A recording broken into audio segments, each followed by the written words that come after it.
Hello दोस्तों, आज हम बात करेंगे कि how to calculate quantity of steel in slab. Slab जैसे हम किसी भी स्लैब को कास्ट करते हैं तो उसमें कितनी सरिया की हमें ज़रूरत पड़ेगी उतना हम आज कैलकुलेट करेंगे बेसिक वे में। जितना भी साइड में, जैसे हम आप किसी भी साइड में अगर साइड इंजीनियर हो तो इस चीज़ का नॉलेज आपको होना चाहिए कैसे किसी भी स्टील की क्वांटिटी फाइंड की जाती है साइड पे। ठीक है, तो आज हम बात करेंगे जैसे कि हमने ये एक ड्राइंग ली है, स्लैब की ड्राइंग ली है। इसमें हमने इसकी मेज़रमेंट जो रखी है, ये रखी है हमने 10 फीट इसकी लेंथ है और 6 फीट इसकी विड्थ है। ठीक है, तो ये हमने एक वो लिया है, ड्राइंग ली है। तो इसमें देखो जो शॉर्टर स्पान है, जैसे ये शॉर्टर स्पान हो गया, ये शॉर्टर स्पान है, तो इसमें हमने इसको कंसीडर किया है। शॉर्टर स्पान में ऑलवेज हम कौन सी बार यूज करते हैं? मेन बार यूज करते हैं, तो हमने शॉर्टर स्पान में मेन बार यूज़ किया है। और जो ये लॉन्गर स्पान है, ये इसका लॉन्गर स्पान है, इसमें हमने जो मेन बार होती है, मेन बार ऑलवेज नीचे टेंशन जोन में दी जाती है और डिस्ट्रीब्यूशन बार उसके ऊपर, मतलब उसके ऊपर मेन बार नीचे होगी और डिस्ट्रीब्यूशन बार उसके ऊपर होगी। तो ये हमने डिस्ट्रीब्यूशन बार ली है।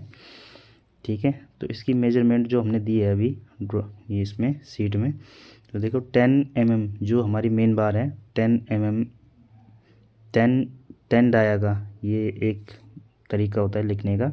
10 phi is equal to 10 mm dia steel. तो यानी कि मेन बार में हमने 10 mm डाया का स्टील यूज किया है। ठीक है, और जो इसमें 5 इंच सेंटर टू सेंटर लिखा है, C/C, यानी कि सेंटर टू सेंटर डिस्टेंस, ये क्या होता है? ये होता है आपका, जैसे आपका ये स्क्वायर दिख रहा होगा आपको, जो ये स्क्वायर है, ये स्क्वायर की जो बीच की है, जो बीच की डिस्टेंस है ये वाली, ठीक है, जो ये वाली डिस्टेंस है ये है सेंटर टू सेंटर डिस्टेंस इन दोनों के बीच का। ठीक है,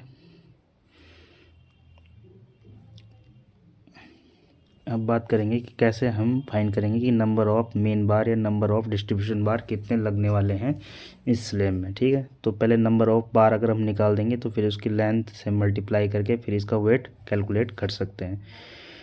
तो जैसे हमने इसकी स्पेसिफिकेशन देख ली है, मेन बार हमारे 10 mm की है और इसके बीच centre to centre distance 5 inch है। ठीक है, तो इसका फॉर्मूला होता है, ये है फॉर्मूला, बेसिक सा फॉर्मूला है नंबर ऑफ मेन बार निकालने का। इतना कैलकुलेशन अगर आपको आता है तो आप फाइंड कर सकते हो कि नंबर ऑफ बार कितने लगने वाले हैं, अगर आपको एरिया पता है किसी भी स्लैब का।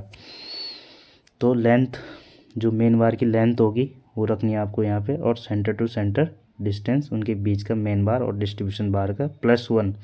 ये +1 क्या है कि हमेशा हम जब कैलकुलेशन करते हैं साइड पे, तो साइड पे हम एक बार एक्स्ट्रा लेते हैं, ताकि एक्स्ट्रा लेने से अच्छा ही होता है, क्योंकि अगर कम हो जाए तो वो दिक्कत है, पर लेकिन अगर एक्स्ट्रा हो गई तो वो इतनी प्रॉब्लम नहीं करेगा। ठीक है, अब बात करेंगे कैसे कैलकुलेट करेंगे हम। तो जैसे हमने देखा कि यहाँ पे हमें 10 फीट, यानी कि 10 फुट में हमें ये दे रखी लेंथ।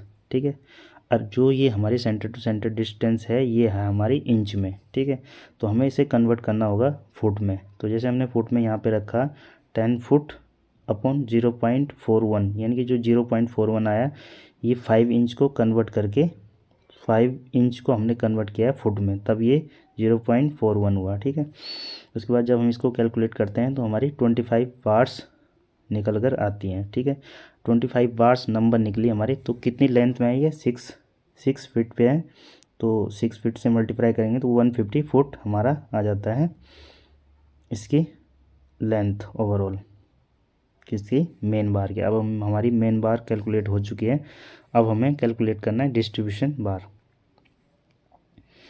अब डिस्ट्रीब्यूशन बार में वही फार्मूला वही लगेगा, length of distribution bar upon centre to centre distance +1, फिर वही +1 एक बार एक्स्ट्रा लेंगे।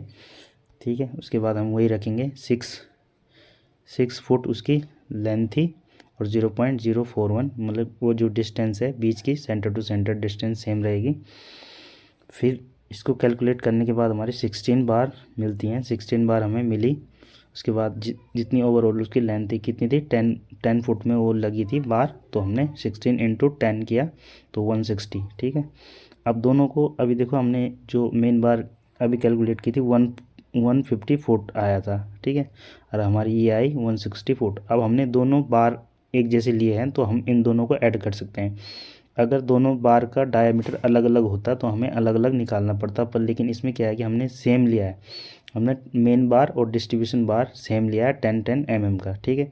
तो हम दोनों को जोड़ देंगे 160 फुट और 150। तो इनको जो भी आंसर आएगा इनको जोड़ के फिर इनको चेंज करेंगे हम किस में, फुट में, क्योंकि नहीं उसमें किस में करेंगे हम इसे, इसको हमें उसमें करना है, ये हमारा फुट में चेंज करने के बाद हमें इसे मीटर, क्योंकि लेंथ है ना, लेंथ बतानी हमने, तो लेंथ को किस में मेजर करते हैं, मीटर में मेजर करते हैं।